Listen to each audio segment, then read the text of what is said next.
안녕하세요. 주님과 함께의 정희입니다. 오늘 초대하실 분은 낮은 울타리의 강신욱 목사님입니다. 안녕하세요.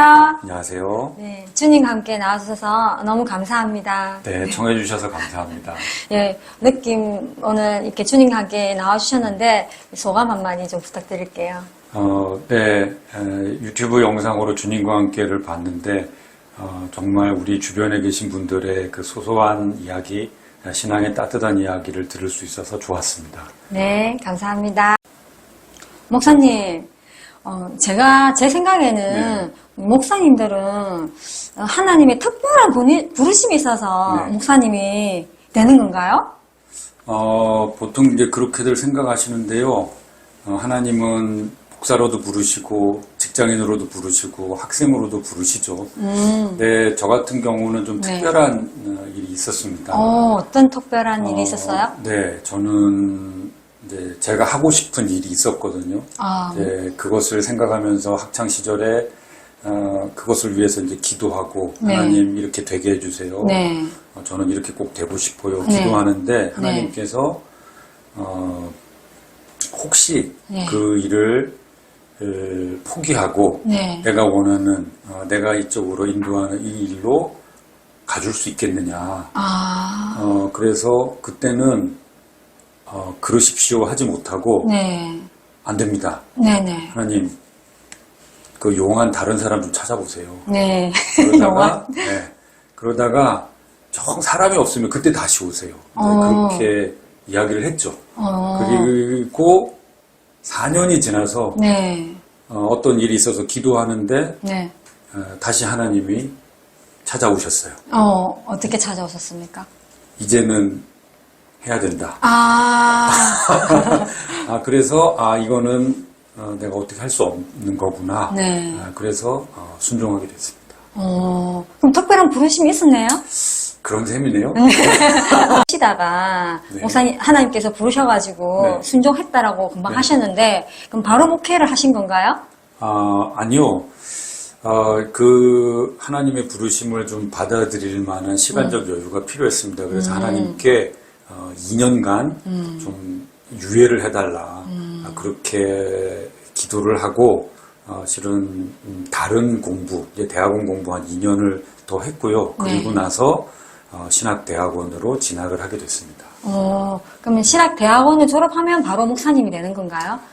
아니요, 이제 신학대학원 하면 이제 전도사가 되는 거죠. 그리고 맞아. 강도사가 되고 또 그 다음에 목사가 되고, 그래서 신학교 졸업한 후에는 한 2년 정도 지나야 목사가 될 수 있습니다. 그렇게 해서 목회를 어떻게 하셨어요?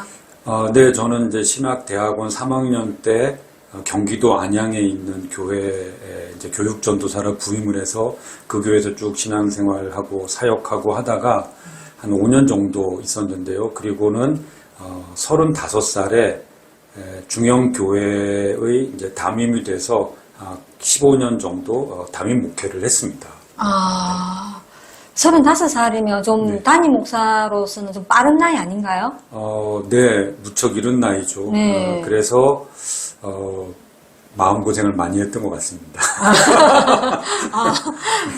혹시 그래서 목사님께서 공황장애가 오셔가지고 좀 많이 힘들었다 하시는데 좀 우리가 알기로는 목사님이 공황장애 하면 조금 의아해하는데 목사님 한번 그 이야기 좀 해줄 수 있겠어요?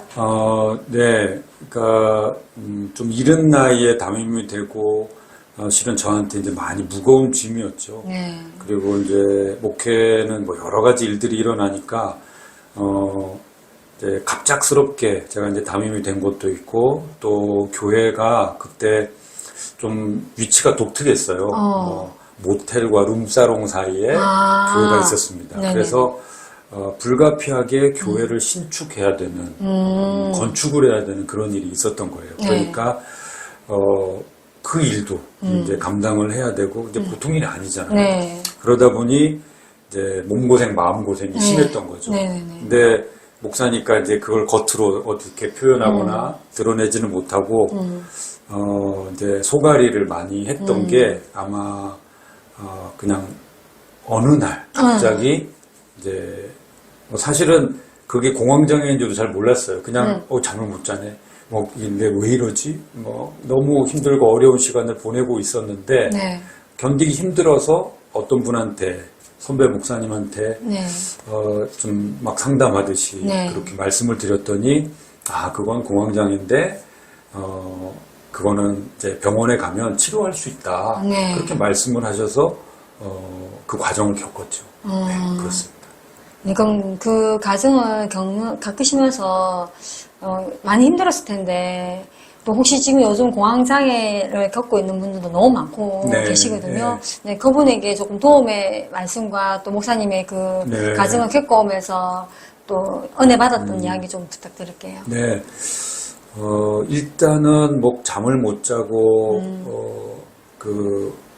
사람이 많거나 좀 닫혀 있는 공간 같은 곳을 들어가지 못하고 대중교통을 잘 이용하지 못하고 그런 어려움들이 있었습니다. 네. 그런데 저한테 이제 그 권면을 해주신 목사님이셨는데요. 선배 네. 목사님이셨는데 저에게 그런 말씀을 하시더라고요. 강 목사, 우리가 만약에 다리를 다치면 네네. 기도를 하냐? 일단 병원에 가지 않냐? 그렇죠. 병원에 가서 찢어진 곳을 소독을 하고 네. 꿰매고 네. 약을 바르고 네. 약을 먹고 그리고 난 다음에 하나님 이게 잘 낫도록 아물도록 해주세요. 기도하지 않느냐? 네.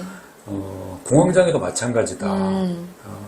일종의 내 몸이 그리고 내 뇌가 스트레스 소화를 잘 못하는 거니까 뇌가 우리의 일상을 좀 소화할 수 있도록 네.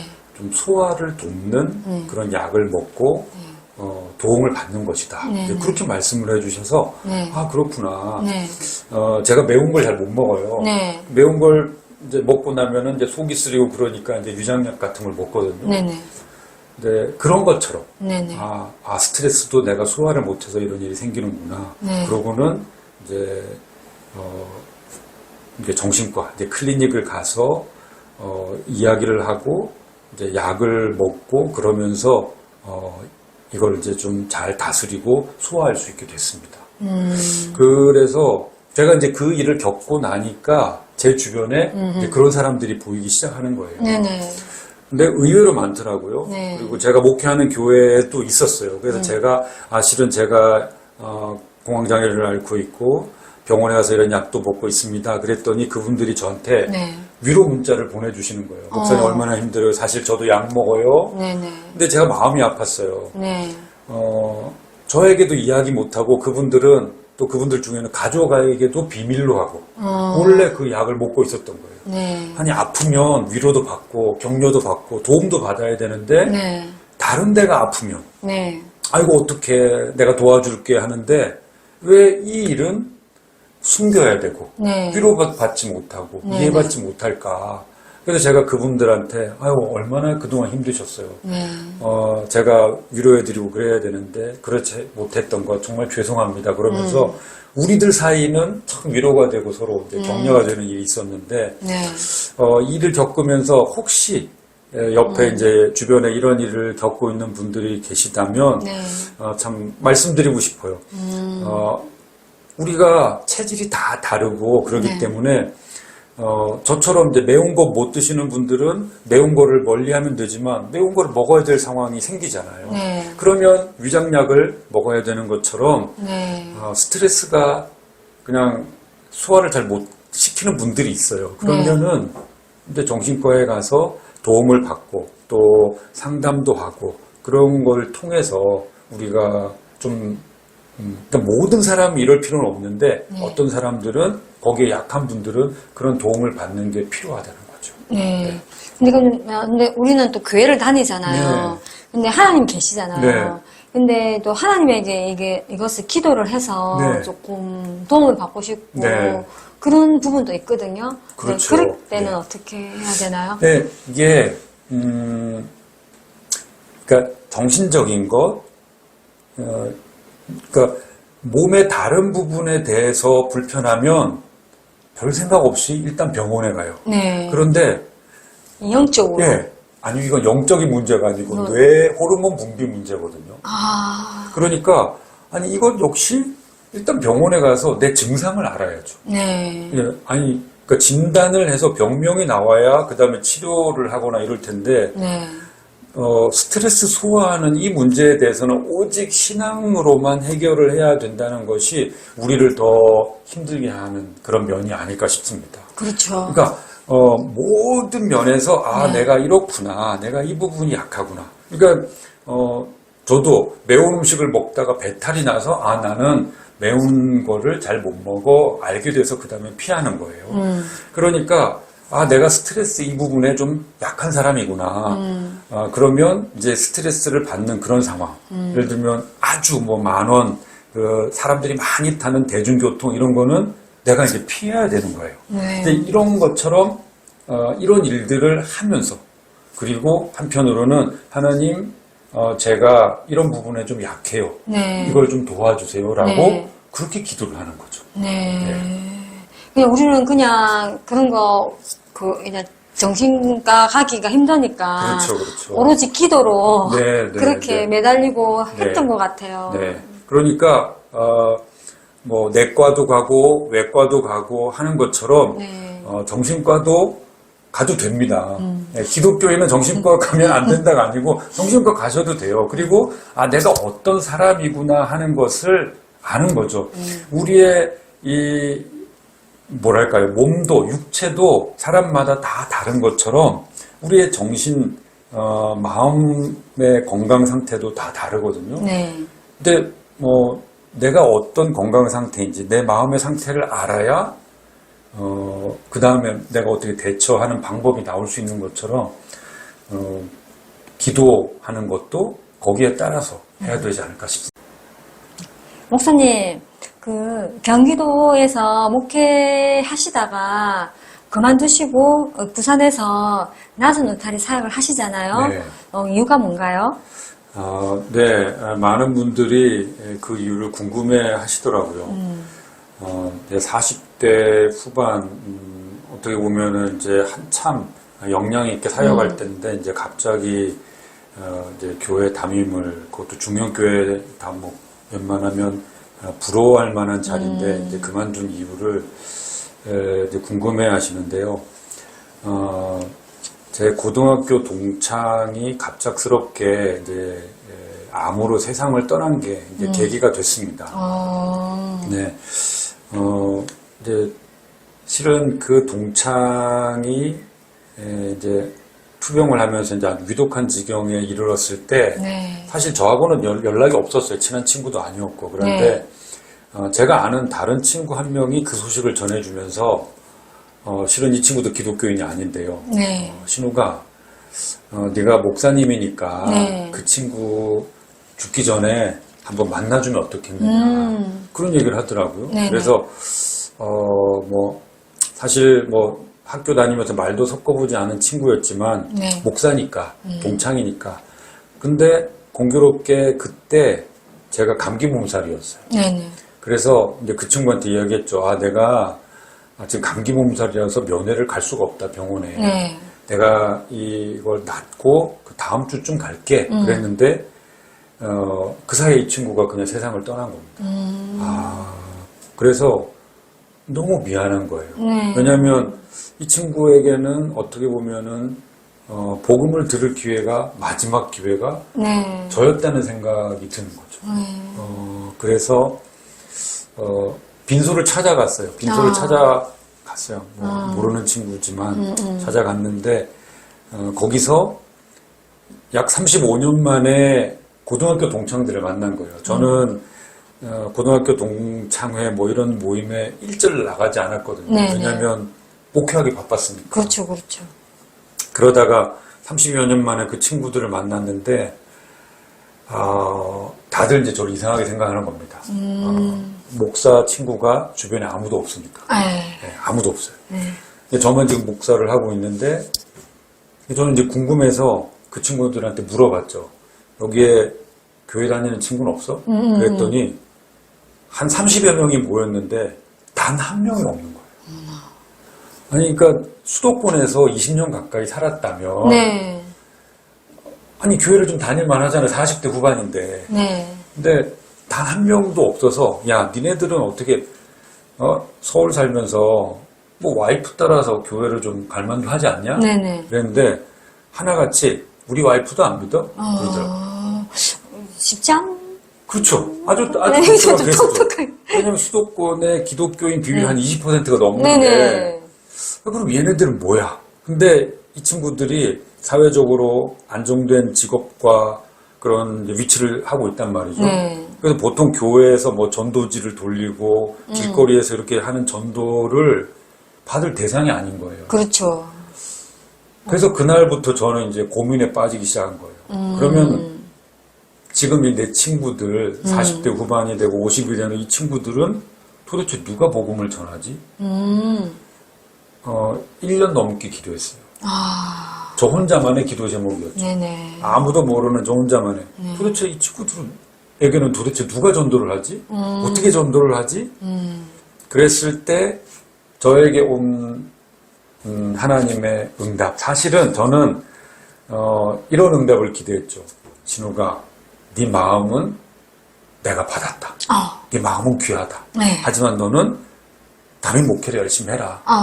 네 친구들은 내가 알아서 할 테니까 너는 이제 목회를 열심히 해라. 너는 여기 있어야 되잖아. 라고 하실 줄 알았죠. 네. 근데 이제 하나님이 네가 가라 하와이 같이 된 거죠. 네가 가라. 네, 네가 가라. 지금 실은 그 1년뿐만 아니라 그 전부터 고등학교 친구들을 생각하면서 기도를 쭉 해왔습니다. 네. 20년 넘게 그 친구들을 위해서 기도를 한 거죠. 네. 그러니까 그 친구들을 위해서 네가 제일 많이 기도해왔고 또 지금 제일 마음이 그렇고 또 지금 직접적으로 다가갈 수 있는 위치에 있는 게 바로 너 아니냐. 네 친구들에게 도대체 누가 가서 전도를 하겠냐. 물론 하나님의 방법이 있겠죠. 그런데 저에게 다가온 그 부담은 바로 제가 가는 것이었습니다. 그래서 이제 이 일을 장로님들께 설명을 드리고 양해를 구하고 성도들에게도 알리고 그래서 몇 달여의 시간을 가지면서 이제 사임을 하고 부산에 내려와서 이제 친구들을 만나기 시작한 거죠. 네. 아니 근데 교회 사임이 그렇게 쉽나요? 쉽지 않았죠. 쉽지 않아서 몇 달이 걸린 거예요. 네, 몇 달 동안 네, 장로님들하고 만나고 뭐 다른 방법은 없겠느냐 장로님들이 제안도 해주시고 혹시 목사님 뭐 다른 거 원하는 거 있어요? 뭐 혹시 뭐 공부하러 가고 싶어요? 유학이 가고 싶은 거예요? 아니 그런 거 전혀 아니다. 정말 이거다. 근데 다른 분들이 사실 이해를 잘 못하죠. 네. 아니 왜냐면 그 친구분들이 그래 신우가 아니 오면 내가 교회 다닐게 이렇게 해주는 것도 아니고 그분들은 전혀 생각이 없고 전혀 마음도 없고 생각도 없는데 혼자서 그냥 저 혼자 그래서 부산 내려와서 후회했죠. 왜냐하면 방금 말씀하신 것처럼 그런 분위기가 좀 날 줄 알았어요. 네네. 대단하다. 그래, 친구야. 아니, 우리를 위해서. 그러니까. 왔단 말이야? 참 고맙다. 그래, 성경 공부를 하자. 그러면 내가, 네가 담임하는 그 교회 나도 갈게. 뭐 이런 분위기가 될 줄 알았는데, 오히려 친구들이 저를 피하더라고요. 그렇죠. 네, 저를 피하고 만나주지 않고, 그래서 사실, 마음에 많이 낙담이 됐습니다. 네, 그렇겠습니다. 목사님, 친구분들이 안 만나주잖아요.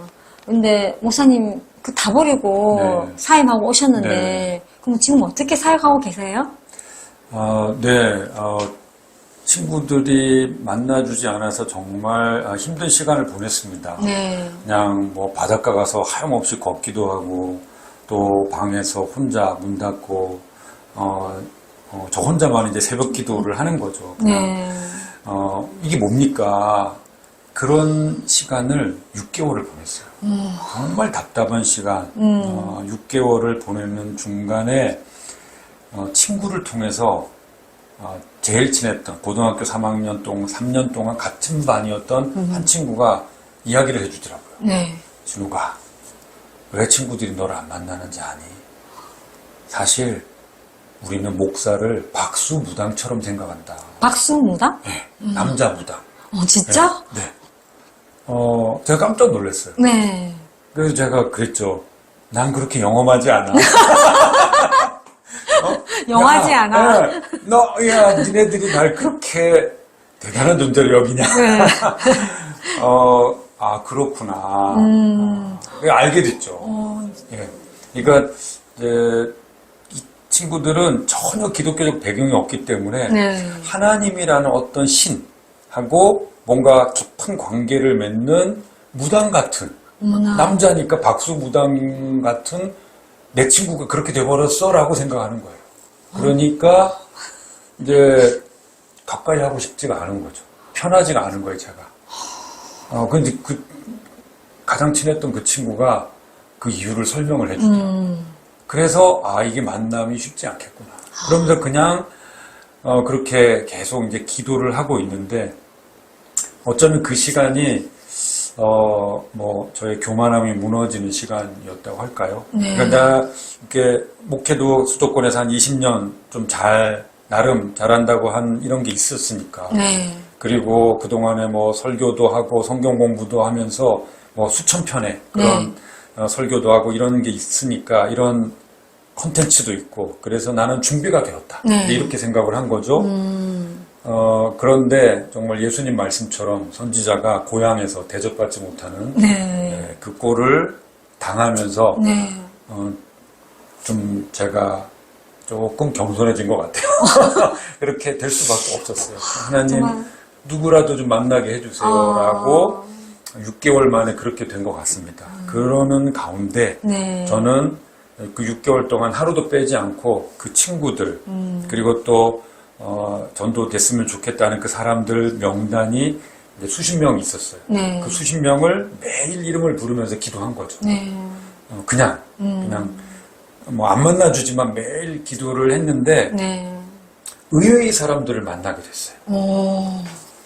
그게 누구냐면 바로 박정희 집사님. 저를요? 그렇죠. 네. 제 동기 목사님 교회 가서 설교를 하게 됐는데 거기 가서 저는 이런 일을 하려는 사람입니다 라고 했을 때 이제 집사님이 내가 전도하고 싶은 사람들이 해운대에 있는데 목사님이 해운대에 있으니까 혹시 만나줄 수 있나요? 이제 그렇게 말씀을 해주셔서 할 일 없는 제가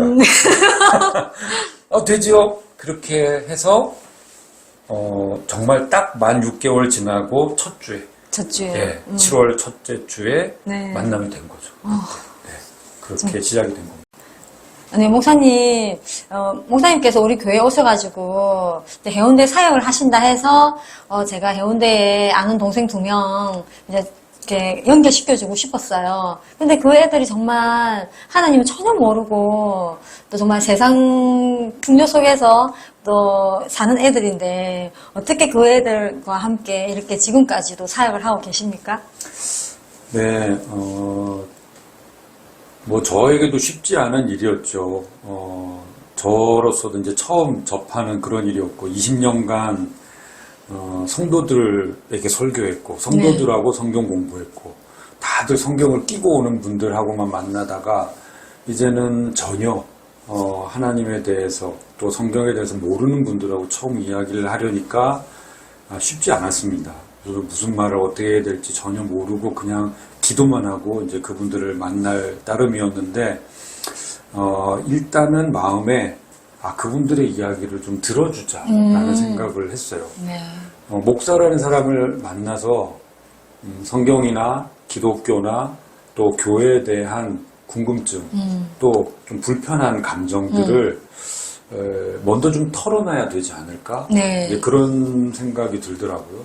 그래서 그런 이야기들 좀 비판적인 이야기, 부정적인 이야기 먼저 들어주고 또 어떤 면에서는 그분들이 오해하는 부분도 있으니까 또 잘못 알고 있는 부분도 있고 그래서 그 부분들을 좀 설명을 해드리면 좀 해명을 해드리면 좋지 않을까? 그냥 그 정도로 생각하고 그냥 만났던 거죠. 그런데 다행이라고 해야 될까요? 그분들이 참 적극적인 분들이셨어요.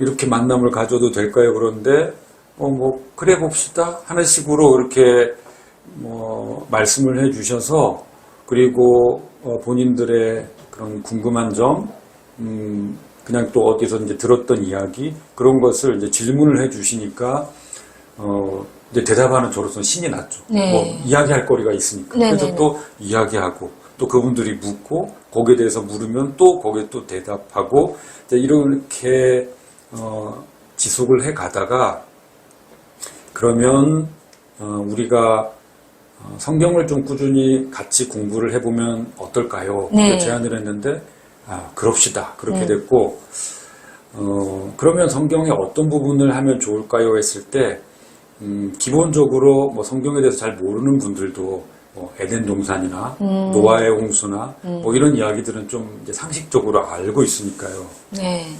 그러면 성경의 제일 처음 부분, 에덴 동산과 노아의 홍수 이런 이야기들이 나오는 그 창세기라는 부분을 같이 하면 어떻겠습니까? 네. 그러니까 그분들이 응해 주셔서 네. 그분들하고 창세기 공부를 그냥 하기 시작을 했고 감사하게도 그 내용이 네. 책으로 나오게 됐습니다. 바로 네네.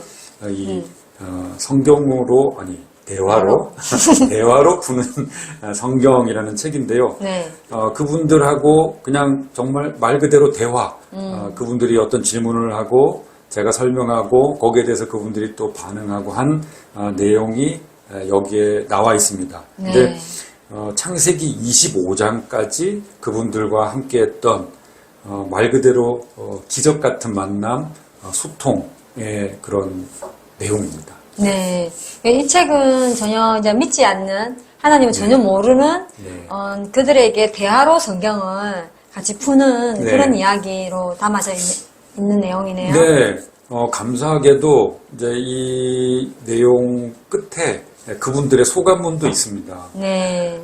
이제 이렇게 글을 쓰게 됐는데, 소감, 저하고 같이 공부하셨던 그 소감을 써주시면 좋겠습니다. 그랬더니 감사하게도 그분들이 소감문을 다 실명을 공개하면서 써주셨어요. 그래서 네. 이 책 뒤에는 그분들의 소감도 다 기록이 되어 있습니다. 네.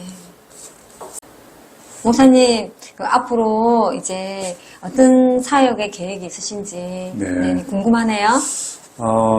네, 지금 주중에 2명, 3명, 4명 이렇게 소그룹으로 해서 계속 비신자들을 만나고 있습니다. 네. 네, 꾸준히 저로서는 이제 기적 같은 일이라고 생각합니다. 네. 비신자분들이 왜 나를 만나러 오지? 그것도 꾸준히 여기를 오네. 네. 좀 너무 신기한 일이고 하나님이 참 보내주시는 거죠. 네. 그래서 한편으로는 낙담이 됐다가도 또 그분들을 만나면서 이건 하나님이 허락해 주신 그런 만남이구나, 네. 모임이구나. 네. 그렇게 생각하면서 감당을 하고 있는데요. 이 공간의 이름을 이제 낮은 울타리라고 이렇게 이름을 지었습니다. 그 이유는 제 친구 중에 한 명이 그런 얘기를 하더라고요. 네. 신우가 교회는 벽이 너무 높은 것 같아. 그리고 그 안에서 어떤 일이 벌어지는지 네. 알 수도 없고. 네. 그리고 그러니까 이제 알고 싶지도 않고 흥미가 네. 떨어지는 일이 있다는 거죠. 네. 그래서 그러냐?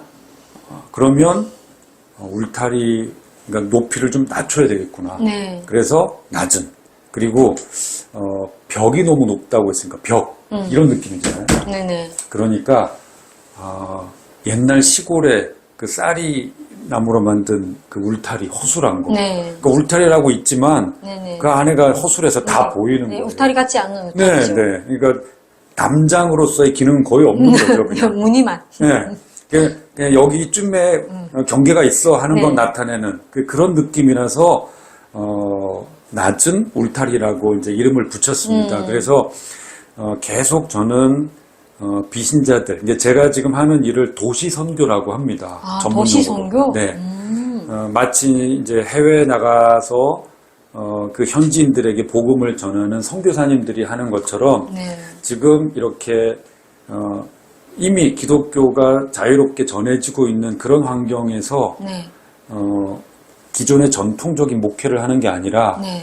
비신자들, 네. 예수님을 알지 못하는 사람들을 주로 대상으로 하면서 그들을 만나고 해외에 나가서 선교하는 그분들이 이렇게 현지인들에게 다가가서 만나고 친구가 되고 네. 복음을 전하듯이 네네. 그렇게 하는 사역을 도시 선교라고 그렇게 하거든요. 네네. 그래서 제가 하는 일은 그것이고 이제 나주 울타리라는 이름으로 이제 그 일을 하고 있는 거죠. 네. 그래서 지금 만나고 있는 분들 그냥 꾸준히 앞으로 또 계속 더 만날 거고 네네. 제 친구들하고는 지금 네. 한 달에 한 번, 또 어떤 친구들은 2달에 한 번, 네네. 또 어떤 친구들은 서너 달에 한 번, 네네. 그냥 식사하면서 그렇게 꾸준히 또 만나고 있어요. 네. 네, 박수무당을 만나주는 거죠. 네네. 네, 그렇게 만나고 있으니까. 그렇게 만나면서 그 친구들 사는 이야기도 듣고, 그리고 가끔씩은 내가 목사인데, 네. 친구들 위해서 기도 한번 하자. 네. 그러고는 그 친구들을 밥 먹는 자리에서 제가 기도도 해줘요. 그럼 또 이 친구들이 아멘은 해요. 네네.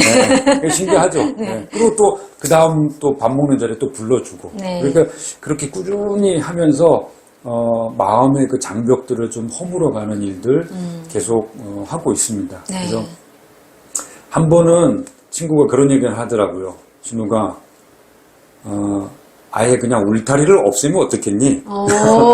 낮게도 하지 말고 울타리 없애면 어떻겠니? 그런 얘기를 하길래 네. 그래 네 말이 맞다. 그런 생각도 했습니다. 근데 어쨌든 지금 이제 낮은 울타리 그러니까 그 친구도 이제는 이제 제가 하는 일들에 대해서 이해하고 편한 마음을 가졌으니까 네. 너는 아예 울타리가 없는 것 같아. 그렇게 인정을 해준 거겠죠. 네네네. 앞으로도 계속 이 일을 이제 잘 그냥 해 나갔으면 하는 바람인데 또 하나 네. 제 마음에 기도 제목이죠 일종의 네. 보통 선교사님들이 나갈 때 파송 교회가 있고 또 이제 기도 후원 같은 네. 걸 이제 많이 생각하잖아요. 근데 저는 지금 한국에서 네. 부산에서 네. 복음화율이 한 5% 남짓되는 이곳에서 하다 보니까 네. 제가 겪는 그 당면한 외로움이 뭐냐면 네. 기도에 대한 겁니다. 기도에 대한 거. 네. 누가 나를 위해서 기도해 줄까 하는 거죠. 제가 합니다. 네. 제가 하고 있습니다. 감사합니다. 네. 그러니까 그 외로움을 네. 제가 무릎 꿇고 기도할 때 많이 느껴요. 네. 왜냐면 제가 하는 일이 어떻게 보면 영적인 특공대잖아요. 네. 적진에 들어가서 비신자들을 직접 만나가지고 네. 그 사람들이 이렇게 데려오는 것 같은 네. 이제 하나님의 복음을 전하고 네. 이거예요 이제 알리는 그런 역할을 하는 거니까 네. 사탄의 입장에서는 정말 제가 미울 것 같아요. 그렇겠네요. 그리고 저를 이제 무너뜨리고 네. 싶겠죠. 네. 그래서 제가 이제 뭐 일종의 영적 전투라고 할까요? 영적 네, 전쟁. 그런 거를 많이 느껴요. 그때 외롭다, 힘들다, 누가 좀 포격, 멀리서 한포 사격 같이 네네. 이런 기도를 좀 많이 해줬으면 좋겠다는 네. 그런 바람이 확 밀려올 때가 있어요. 그래서 네네. 이 일을 계속해 나가고 싶은데 네. 이 일이 될 수 있도록 네. 그런 기도, 네. 누군가 네. 날 위해 기도하고 있구나 네. 하는 느낌이 확 와닿는 네. 누군가의 기도, 그것이 제일 필요한 것 같습니다. 네. 저 오늘 이렇게 목사님이랑 대화를 나눠보니까, 또, 목사님 이렇게 귀한 일 하시는데, 이렇게 외롭다라고 이렇게 이야기를 처음 하시니까, 네. 제가 또, 목사님 더 많이 기도해야 되겠다. 정말 귀한 일을 하고 계시는데, 사실 아까 목사님 말씀하신 것처럼, 교회에 목사님이 계시면 그냥 일반 성도들이 믿겠다고 오시는 분들이잖아요. 그렇죠. 마음의 문을 네, 열고 네. 활짝 열고 네. 오시는 분인데 지금은 목사님은 안 믿는 분들에게 찾아가서 정말 이렇게 이야기를 해야 되니까 정말 많은 곳에서 영적 전쟁을 하고 계시는 것 같아요. 네. 그래서 더욱더 목사님을 위해서 그 누군가가 좀 필요한 것 같고요. 네. 그 누군가에 저도 함께 힘을 보태겠습니다. 예. 감사합니다. 목사님 이제 더욱더 많이 네. 제가 기도하고요. 함께 또 기도 많이 해주시기를 바랍니다. 네, 오늘 우리 주님과 함께 나와주셔서 감사합니다. 감사합니다.